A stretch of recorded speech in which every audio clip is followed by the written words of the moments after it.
समस्त को शुभ सकाळ। आज भौत विज्ञान विद्युत क्लास को आपण मान स्वागत करुच्ची। गोटे पीपीटी साहाय्य मु आपण मान को ए विषयटी उपरे किछि नॉलेज प्रदान करुच्ची। देखो विद्युत विद्युत एक प्रकार शक्ति जहाँ को नियंत्रण कर व्यवहार उपयोग करी हुए। यही शक्ति को व्यवहार कर आम विभिन्न यंत्र को चलाऊ। फिगर दि जाइए, आप फिगर देखी यथेष्ट नॉलेज पाइपर। तेणु आम जानू विद्युत परिवाही प्रवाहित हुए। विद्युत अनेक दिग रही देखी पड़ते आप फिगर केमती परिवाह विद्युत प्रवाह चलती, किपर धातु मिश्र सहित यार संपर्क रही एवं यह मुक्त इलेक्ट्रॉन पर ही विद्युत सूत्र एथपाई दायी अटे। परिवाही रे विद्युतर प्रभाव, इलेक्ट्रॉन फ्लो, राइट डायरेक्शन देखंतु, विद्युत स्रोत यही बार पीपीटी को बना जाइए। आपण चाहिए डायरेक्टली नोट करें।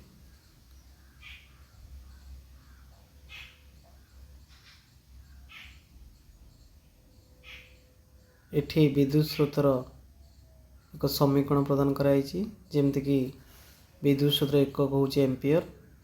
एक फराइस वैज्ञानिक एंड्रे मैरी एम्पियर नाम नामित कराई। यार समीकरण आपण माने यही समीकरण व्यवहार करी विभिन्न सॉल्व करें। तेणु विद्युत स्रोत मापिया जो उपकरण व्यवहार करें एमीटर कहुए। ये गोटे सर्ट टाइप आसपे आपण परीक्षा यह परिपथ सह धाड़ी पंक्ति संयोग करा जाए। ये जो फिगरटी देखुं विद्युत स्रोत उपकरण दुईटी उदाहरण माध्यम यहाँ को सजाई।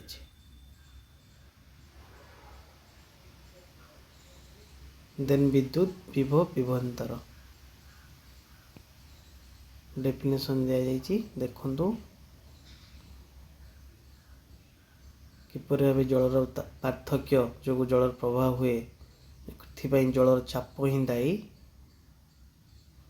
देन विद्युत गोटे विद्युत विभव विभवांतर गोटे फिगर दि जाइए।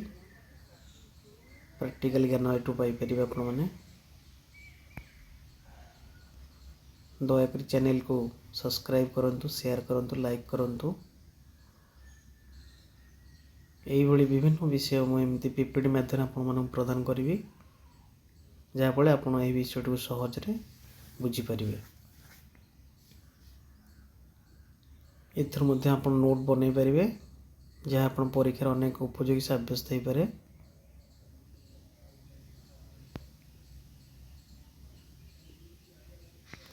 ओम को नियम बहुत विस्तृत आप विस्तृत देती आप देखिपारे।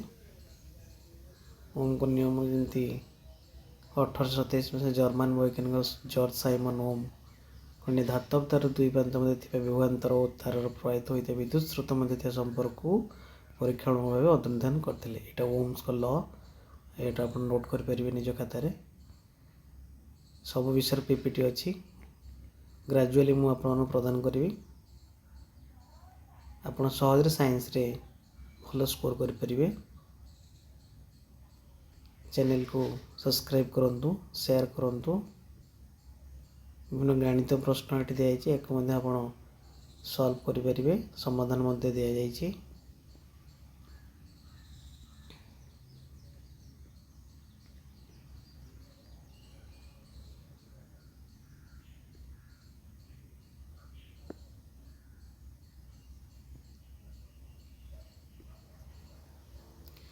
विद्युत स्रोत चापन क्षमता फिगर मध्य आप प्रैक्टिकल ज्ञान पाइपर।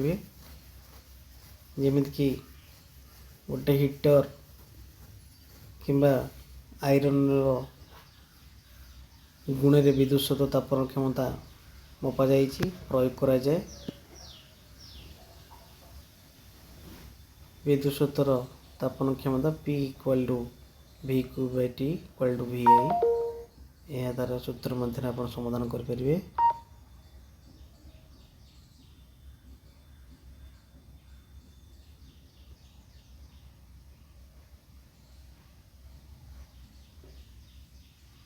ବିଦ୍ୟୁତ ତାପନ କ୍ଷମତାର ବ୍ୟବହାର डिटेल्स अच्छी आपने चाहिए मत मो नंबर मेसेज करी पीपीटी पाइपर।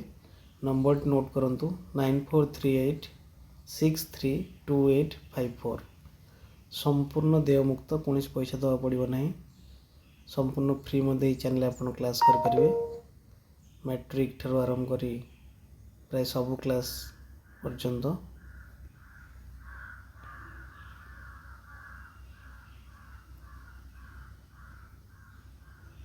विद्युत पावर जमती किलोवाट जमती पावर अति सान हितर एक बड़ एकक अर्थात 1 किलोवाट बाय 1 किलोवाट व्यवहार करा जाए। 1 किलोवाट इक्वल टू 1000 वाट।